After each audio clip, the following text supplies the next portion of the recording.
Oh, yeah. I mean, I knew it right off top. I mean, you already feel people energy. And I think during free agency, just the energy and the love that was shown to me, like, I knew this is where I wanted to be. Like, I didn't even get offers from no other team.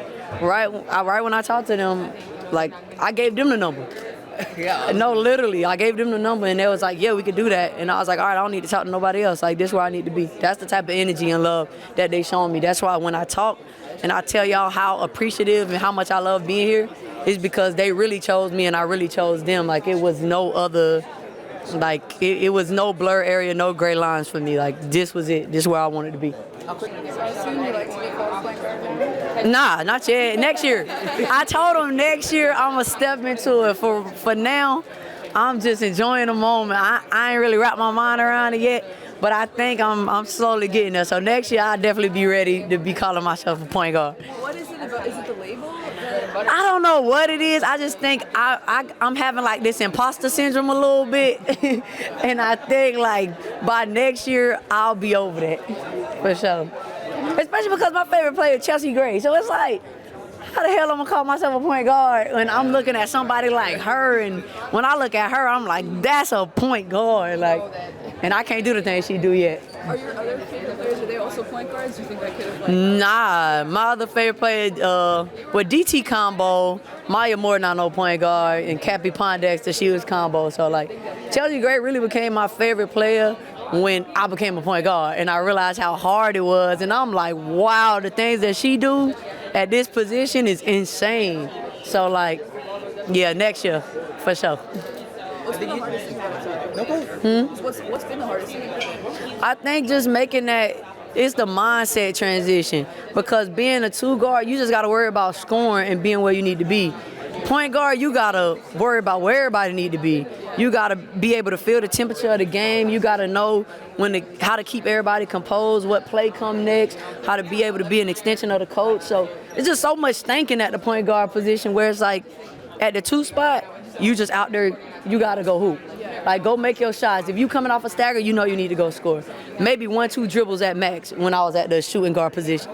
Now, I'm being told, don't pick your dribble up. 1-2 dribbles ain't enough. You know what I'm saying? So I think it's just the mindset change for sure. Do you think that like the way, just kind of noticing how you are right now, you're very communicative, like very, like you're loud in this like clear way, and like you said, you're very straightforward. Do you think like communication-wise with that position, like all those traits might have helped you? Oh yeah, for sure, definitely. I mean, your point guard need to be talking constantly, and I talk, so it works out. Did the fact that they identified you and like you're just talking about how they kind of came at you immediately? Yeah. Did that mean even more just from the fact that you've still been playing these last couple of years, but it's been a couple different teams. Yeah. So the fact that they came at you like they did you appreciate that even more? Yes. Considering like the last 3-4 years, just considering, I figure that gets a little bit annoying. Kind of. Definitely. Start over. You want me to hold this, boss man? Yeah. All right, for sure. Let me help you out. No, definitely. I think because I had such a mixy last couple years, not really playing well, but not where I know I can play. And the fact that, like I said, coming off of that year in Chicago and them coming at me so strong and wanting me in the way that they did, honestly, I couldn't believe it. And I think that's why I was, I gotta go with them because they see something that I'm not even seeing right now. Because like I said, I was struggling with this imposter. Like, why do you want me to be your point guard? Like, and if you ask Cheryl, I constantly asked her that throughout the whole free agency. Even when I got to Minnesota, I was like, why do you want me to be your point guard? It was so many point guards on the market for you. Yeah. So why me? And like I said, she just kept giving me the words of affirmation, like, you who we want. And I mean, it's huge, man. That's why I'm constantly saying I love it here, constantly. Can you reflect on the other players, like what it's like to be playing with you, what it's like to be, like, and I don't know, off the court, like what are they like? Yeah, I mean, all of these people around me so dope, which is crazy because, like, when you look at Minnesota on the outside, you would have never thought that, like, we would mesh in this way.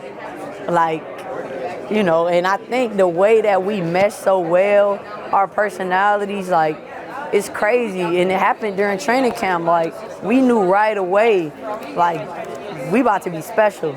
Like, this about to be a special group because, like, you can feel ego, you can feel pride, you can feel kind of like the way people are set up. And I felt none of that. And I done been on, 5, 6 different teams at this point. So you know that feeling. And I didn't feel that. I don't feel it now. Like, it just has never shown itself on this team. And I think that's what makes us so special. What do you miss most about Minnesota while you're up here? Our fans, for sure. You saying, like, what I miss about being in Minnesota? Yeah. Our fans, man. Having that home court advantage and just having our fans support us in the way that they do, man, is crazy. It's crazy for sure. Good luck. Thank you. Thank you. I appreciate y'all, no? Thank you so much. For sure. You ready for that Minnesota cold?